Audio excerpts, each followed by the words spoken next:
हमारे रिजर्वेशन को हमेशा से आपको पता है, जब SC एक्ट को डिल्यूट कर सकते हैं, रिजर्वेशन को खत्म कर रहे हैं।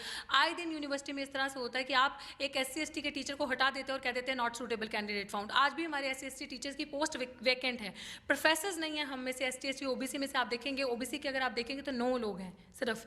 तो सिस्टम में हम लोग नहीं है, और हम लोगों को अगर बोलते हैं, अपने मुद्दों पर लड़ते हैं, निडर होकर, बड़े मुखर होकर अगर हम अपनी कोई चीज़ रखते हैं तो हम लोग इनको अखरते हैं। ये नहीं चाहते कि हम लोगों जैसे लोग सामने आए।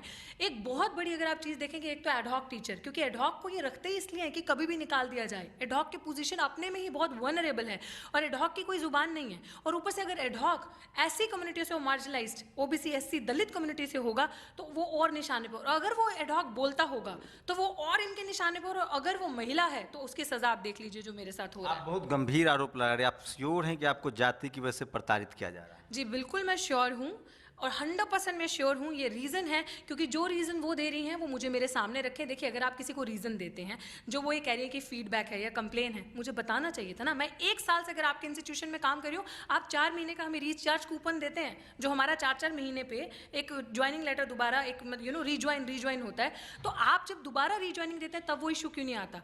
Then why I am? पूरी यूनिवर्सिटी में देखिए सिर्फ एक अकेला मुद्दा आपको दिखेगा। तो क्या ये जातिगत नहीं है? क्योंकि मेरी विचारधारा प्रिंसिपल की विचारधारा से सीमित नहीं, मिलती नहीं है। उनकी विचारधारा और है, ये विचारधारा की। देखिए, आप वोट के समय हिंदू होते, मैं बार बार कहता हूं, जातिवाद का प्रखर रूप है। SC ST OBC माइनॉरिटी के लोगों को अब अगर आप कॉलेज में हैं, यूनिवर्सिटी में हैं, डॉक्टर, इंजीनियर, प्रोफेसर हैं, तो आपको टॉर्चर किया जाता है, परेशान किया जाता है।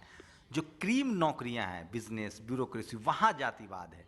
आप सब्जी बेचिए, आलू बेचिए, ठेला लगाइए, कोई दिक्कत नहीं। आप चपरासी बन जाइए, कोई दिक्कत नहीं है। लेकिन जैसे ही आप डॉक्टर रितु की तरफ प्रोफेसर बनती हैं और सामाजिक आंदोलन को आगे बढ़ाती हैं, अपने समाज के हक हकूक़ की बात करती हैं, तो आपको ये सब झेलना पड़ता है।